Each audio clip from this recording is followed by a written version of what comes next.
ನನಗೆ ಸಾಕಲ್ಲವೇ ತಂಗಿ ನಿನ್ನ ಪ್ರೇಮ. ನನಗೆ ಗೊತ್ತಿತ್ತು ನಿನಗೇನು ಆಗಿಲ್ಲ ಅಂತ. ನೀನು ಸತ್ತೋದೆ ಅಂತ ಊರವರೆಲ್ಲ ಹೇಳಿದ್ರು, ಆದರೆ ನಾನು ನಂಬಲಿಲ್ಲಮ್ಮ. ನನ್ನ ತಂಗಿ ಬದುಕಿದಾಳೆ ಅನ್ನೋ ನಂಬಿಕೆ ನನಗಿತ್ತು. ಕೊನೆಗೆ ಆ ನಂಬಿಕೆ ನಿಜ ಆಗ್ಬಿಡ್ತಮ್ಮ. ನಾನು ನಿನಗೇನು ಆಗೋಕ್ ಬಿಡಲ್ಲಮ್ಮ, ನಿನಗೇನು ಆಗೋಕ್ ಬಿಡಲ್ಲ.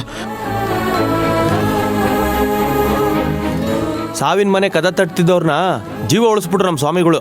ಅವ್ರ ಮಹಿಮೆನ ಮತ್ತೆ ಸಾಬೀತು ಮಾಡ್ಬಿಟ್ರು. ಇವ್ರ ಮೇಲೆ ನಮ್ಮ ಸ್ವಾಮಿಗಳ ಆಶೀರ್ವಾದ ಸಿಕ್ಕಿದೆ ಅಂದಮೇಲೆ ಇವ್ರ ಆಯಸ್ಸು ಇನ್ನೂ 2 ಪಟ್ಟು ಹೆಚ್ಚಿಗೆ ಆಗುತ್ತೆ. ಅವ್ರನ್ನ ಯಾರು ಏನು ಮಾಡೋಕ್ಕಾಗಲ್ಲ ಇನ್ನು ಮುಂದೆ.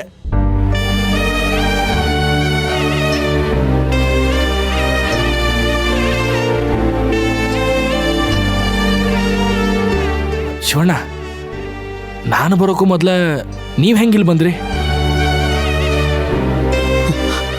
ಅದು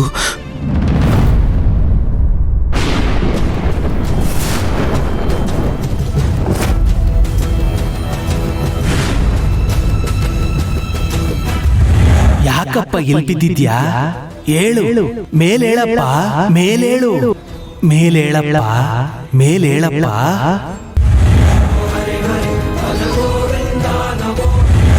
ಹೋಗು, ಖಂಡಿತ ನಿನ್ ತಂಗಿ ಸಿಕ್ಕೇ ಸಿಗ್ತಾಳೆ.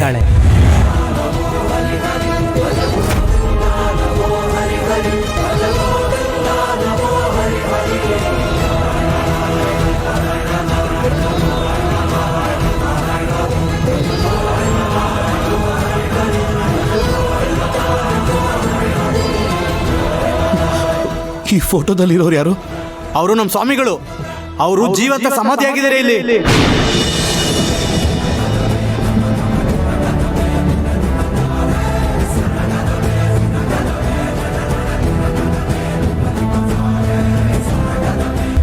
ಈ ಬೃಂದಾವನದಲ್ಲಿ ನಮ್ಮ ಸ್ವಾಮಿಗಳು ಜೀವಂತ ಸಮಾಧಿಯಾಗಿದ್ದಾರೆ. ಅವ್ರ ಶಕ್ತಿನೂ ಅಂತಿಂತದಲ್ಲ. ಇಲ್ಲಿ ಒಳ್ಳೆಯವ್ರು ಬಂದು ಏನೇ ಕೇಳಿದ್ರು ಈಡೇರಿಸ್ತಾರೆ.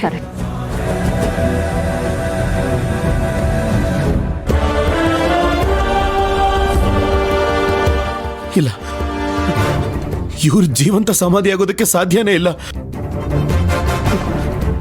ನಾನು ಇವ್ರನ್ನ ನೋಡಿದ್ದೀನಿ. ನಾನು ಪುಟ್ಟಿನ ಹುಡ್ಕೊಂಡು ಕಾಡಲ್ಲೆಲ್ಲ ಅಲಿತಿರ್ಬೇಕಾದ್ರೆ ಇವರೇ ನನಗೆ ಸಿಕ್ಕಿದ್ದು.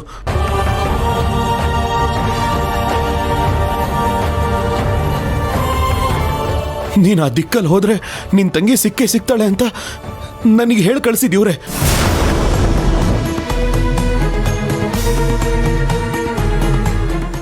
ಅದೃಷ್ಟವಂತ ಕಣಪ್ಪ ನೀನು. ನಮ್ಮ ಸ್ವಾಮಿಗಳ ದರ್ಶನ ಮಾಡಿದೀಯಾ, ಅವ್ರ ಆಶೀರ್ವಾದ ತಗೊಂಡಿದೀಯ ಅಂದಮೇಲೆ ನೀನು ನಿಜವಾಗ್ಲೂ ಪುಣ್ಯವಂತ. ಅವರು ನಿನ್ನ ತಂಗಿನ ಕಾಪಾಡೋದಕ್ಕೆ ಆತ್ಮಸ್ವರೂಪವಾಗಿ ಕಾಣಿಸ್ಕೊಂಡಿದ್ದಾರೆ.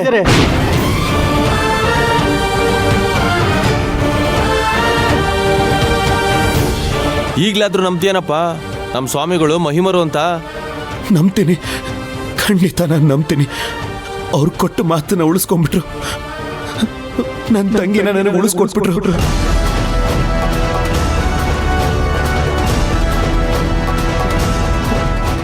ಸ್ವಾಮಿಗಳೇ, ನನ್ನ ತಂಗಿ ಅವಸ್ಥೆ ನೋಡಿ ನನ್ನ ಕೈಯಲ್ಲಿ ತಡೆಯಕ್ಕಾಗದೆ ನಿಮಗೆ ಅನ್ಬಾರ್ದು ಮಾತುಗಳನ್ನು ಅಂದ್ಬಿಟ್ಟೆ.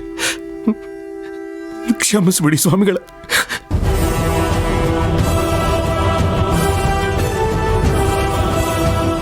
ಇಲ್ಲಿ ನೋಡು ಪುಟಿ, ನಿಜವಾಗ್ಲೂ ಜೀವದಾನ ಮಾಡಿದವ್ರು ಇವರೇ ನಮ್ಮ ಪವಾಡ ಪುರುಷರು.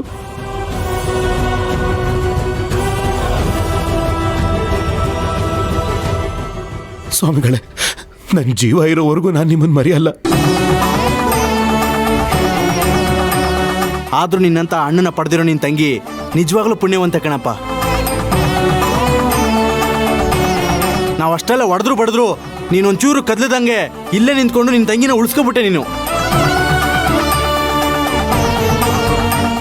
ನಿಮ್ಮಿಬ್ರು ಪ್ರೀತಿಗೆ ನಮ್ಮ ಸ್ವಾಮಿಗಳೇ ಮನ್ಸೋತ್ ಬಂದು ದಾರಿ ತೋರಿಸಿದಾರಂದ್ರೆ ನೀವಿಬ್ರು ಪ್ರಪಂಚಕ್ಕೆ ಮಾದರಿ ಆಗಿರುವಂತಹ ಅಣ್ಣ ತಂಗಿ.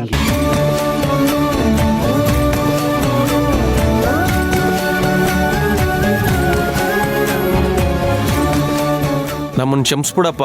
ನಿನ್ನ ಮಾತು ನಮ್ದೆ, ನೀನು ನುಚ್ಚ ಅನ್ಕೊಂಡು ನಾವು ಹೊಡೆದ್ಬಿಟ್ಟು. ಅಯ್ಯೋ, ಅದೆಲ್ಲ ಪರವಾಗಿಲ್ಲ ಬಿಡಿ. ನಿಮ್ಮ ಜಾಗದಲ್ಲಿ ಯಾರೇ ಇದ್ದಿದ್ರು ಹಾಗೆ ಮಾಡ್ತಾ ಇದ್ರು.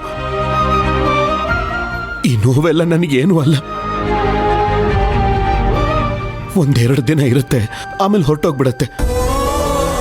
ಆದರೆ ನನ್ನ ತಂಗಿ ನನಗೆ ಸಿಕ್ಬಿಟ್ಲು. ಅದು ಅಲ್ಲದೆ ಈ ಸ್ವಾಮಿಗಳ ಆಶೀರ್ವಾದದಿಂದ ನನ್ನ ತಂಗಿ 100 ಕಾಲ ಬಾಳ್ತಾಳೆ. ನನಗಷ್ಟು ಸಾಕು. ನಿಮಗೆ, ಈ ಊರಿನವ್ರಿಗೆ, ಮುಖ್ಯವಾಗಿ ಈ ಸ್ವಾಮಿಗಳಿಗೆ ನಾನು ಯಾವಾಗಲೂ ಚಿರಋಣಿಯಾಗಿರ್ತೇನೆ.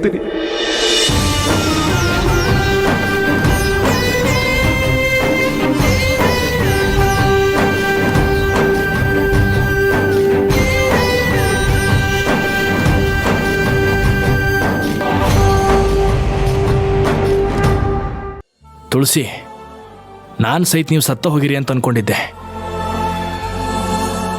ಆದ್ರೆ ನಿಮ್ಮಣ್ಣ ಊರು ಜನ ಹುಚ್ಚ ಅಂತ ಎಷ್ಟ ಹೇಳಿದ್ರು ಅದನ್ನು ಲೆಕ್ಕಿಸ್ದೆ. ಇಲ್ಲ, ನನ್ನ ತಂಗಿ ಬದುಕೇಳ, ನಾನು ಆಕಿನ ಹುಡುಕ್ತೀನಿ ಅಂತ ಹೇಳಿ ನಿಮ್ಮನ್ನು ಹುಡುಕೊಂಡು ಇಲ್ಲಿವರೆಗೂ ಬಂದಾರೆ. ನನ್ನ ಉಸಿರು ಬಗ್ಗೆ ನನಗಲ್ದೆ ಇನ್ಯಾರಿಗೆ ಗೊತ್ತಾಗುತ್ತೆ ಸರ್? ಕೊನೆಗೂ ನನ್ನ ನಂಬಿಕೆನೇ ಗೆದ್ದಿದ್ದು.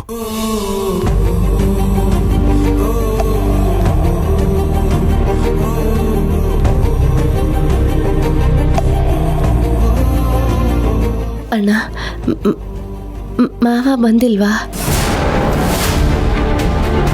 ಪಾಪ ಕಣಮ್ಮ, ಅವನಂತೂ ನಿನ್ನನ್ನು ಕಳ್ಕೊಂಡ್ಬಿಟ್ಟೆ ಅನ್ನೋ ದುಃಖದಲ್ಲಿ ದಿನ 10 ಸ್ವರ್ಗ ಹೋಗ್ಬಿಟ್ಟಿದ್ದಾನಮ್ಮ. ಅವನು ನೋಡೋದಕ್ಕೆ ತುಂಬಾ ಕಷ್ಟ ಆಗ್ತಾ ಇದೆ. ನಾನು ನೋಡು, ನೀನು ಸಿಕ್ಕಿರೋ ವಿಷಯ ಮೊದಲು ಅವನಿಗೆ ಹೇಳೋದು ಬಿಟ್ಟು ಸುಮ್ಮನೆ ಇದ್ದೀನಿ. ಇರು, ಫೋನ್ ಮಾಡ್ತೀನಿ.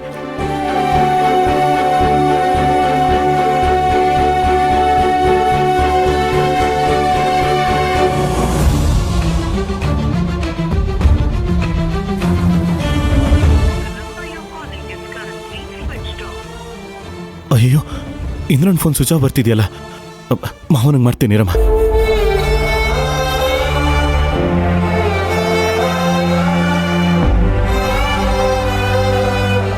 ಇದ್ರಲ್ಲಿರೋದು ಕೊಡಿ ಇವ್ರೆ.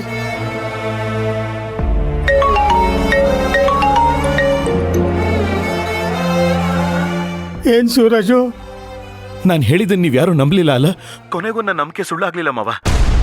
ನನ್ನ ತಂಗಿ ಸಿಕ್ಬಿಟ್ಲು ಮಾವ, ನಮ್ಮ ಪುಟ್ಟಿ ಸಿಕ್ಬಿಟ್ಲು.